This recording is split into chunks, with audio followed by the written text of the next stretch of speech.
Hello, this is Emil Lord, Chairman Altif, Head of Linguistics Bata Bangladesh, a more than 20 years experienced teacher and trainer on linguistics, literature, ELT and IELTS home and abroad. Welcome to my YouTube channel Bangladesh to enjoy interesting and effective lectures of international standard on linguistics, applied linguistics, ELT, TESOL, English literature and IELTS series. Today I am going to deliver this lecture on MA in ELT and TESOL program. And this lecture is on the course of approaches and methods of acquisition and learning of foreign language. In this module, I will talk about the grammar translation method GTM Part 1. Introduction, definition, etymology, history, principles, aims, goals, objectives, and other aspects of grammar translation method. So, this video will be very important and helpful.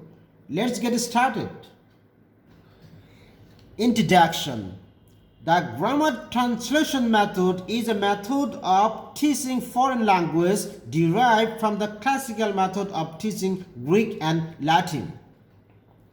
In grammar translation classes, students learn grammatical rules and then apply those rules by translating sentences between the target language and the native language. Advanced students may be required to translate whole text word for word. The method has two main goals. Number one, to enable students to read and translate literature written in the target language. And two, to further and promote student general intellectual development. Use of grammar translation method. Grammar translation method focuses on the application of grammar and correct sentence structure. This is especially helpful in teaching students how to write and read in another language, allowing them to explore interchangeable words and phrases, as for example, different words for different tenses more effectively than a verbal teaching method. Tests of grammar rules and of translations are easy to construct in grammar translation method. Class activities or learning games are rarely necessary as students are translating text to another language directly. Teachers who are not fluent in English but fluent in the other language that the students primarily use can teach English using this approach, as the emphasis is not on the spoken words but on translations. Grammar translation method emphasizes reading and writing more than listening and speaking, as well as underlines and highlights accuracy rather than fluency. Etymology of translation. The word translation is derived from two Latin words. Number one, trans, which means pass or transfer through, and number two, lation, that implies information or idea. In general terms, the translation transforms the text of a source language SL into a correct and understandable version of the target language TL without losing the original suggestion. History of grammar translation method. Grammar translation method was first introduced in Germany, especially in Prussia, hence it was also called Prussian method. This method is the oldest method of foreign language teaching, having existed for more than 2000 years. Grammar translation method dominated European and foreign language teaching from the 1840s to the 1940s and is being modified and used in different countries of the world as one of the most popular methods of teaching learning foreign languages. Grammar translation method was immigrated for teaching language in our subcontinent, especially in India and Bangladesh during colonial period, which is being used till today by the most of the English teachers and learners, even followed strictly as biblical gospel. Founder and emerging of grammar translation method. However, the German scholar Karl Plaus 1819 to 1881 is the name most associated with collecting the key elements and creating the framework for the grammar translation approach.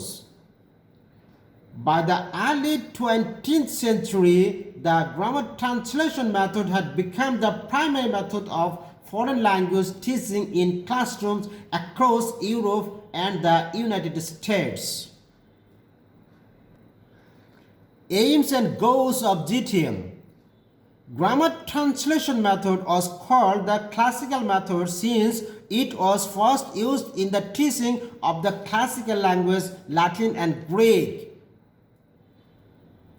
The origin of this method lies in an attempt to teach languages by grammar and translation, where the learners have to gather knowledge of foreign language by studying a number of grammatical rules and applying this knowledge to the interpretation of grammatical rules text with the use of a dictionary.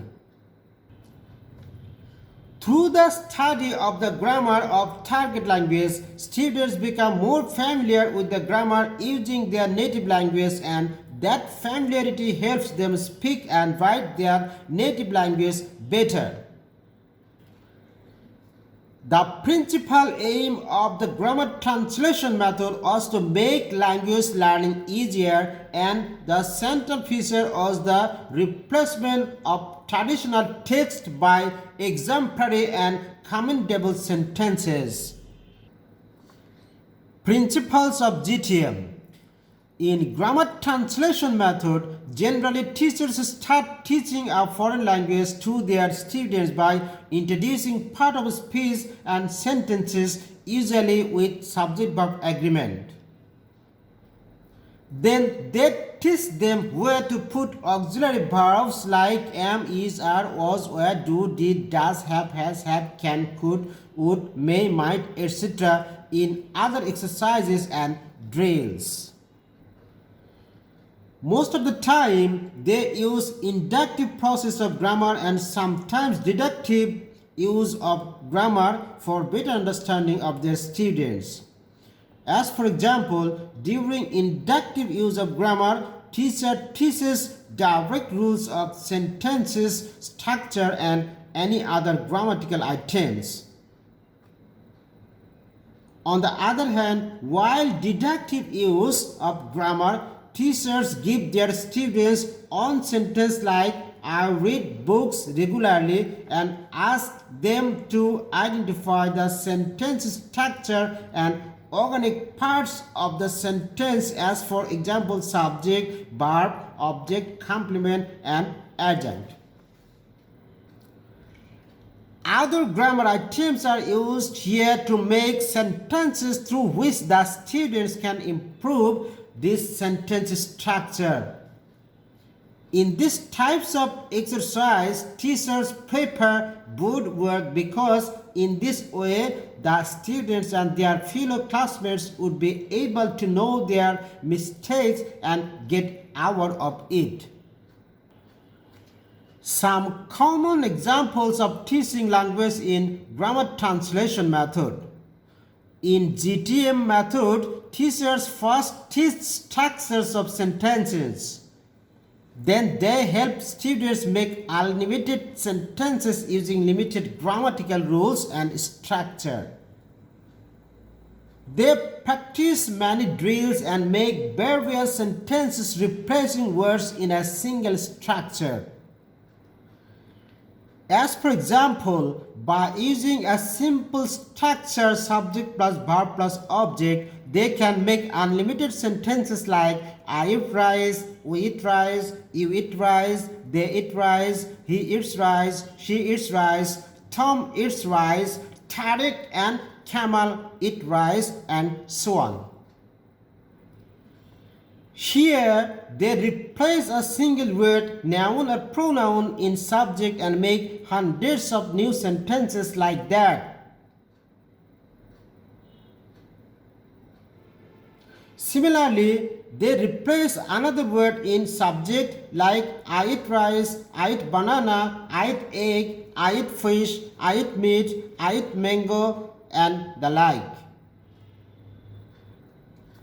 Again, when they place 2 or 3 words in the same structure, they get unlimited new sentences which are more effective than made before.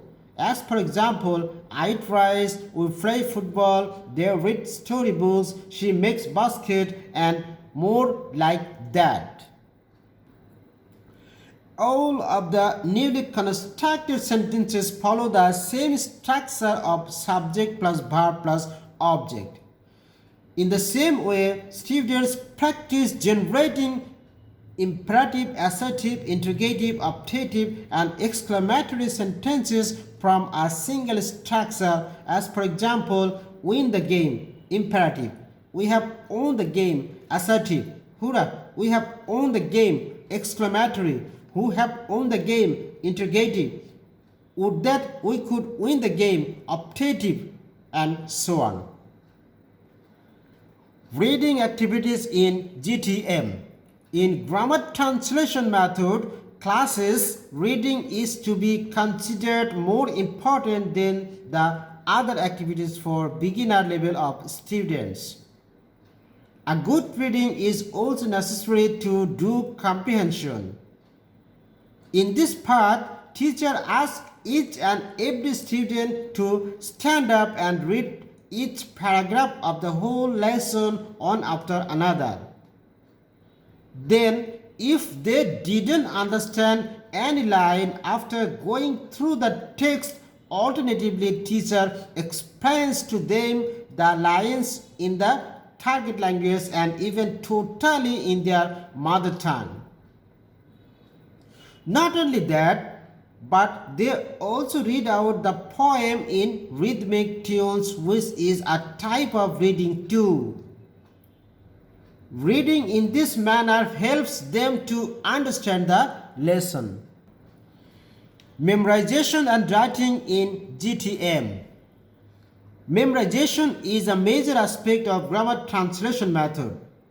In GT method, the teacher gives something to the students to memorize, and students have to memorize those, and after memorizing, they have to write.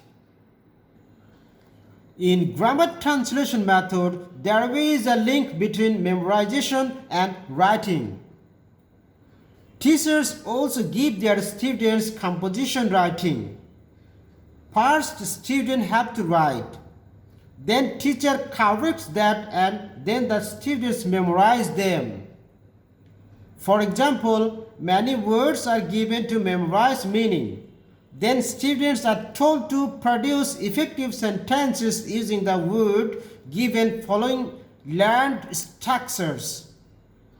Gradually, they approach to read and write long compositions step by step. Finally, I want to discuss GTM classroom activities and student-teacher relationship. Let's go. Generally, GTM classroom is teacher-centered. In this teaching, the class is fully controlled by teacher.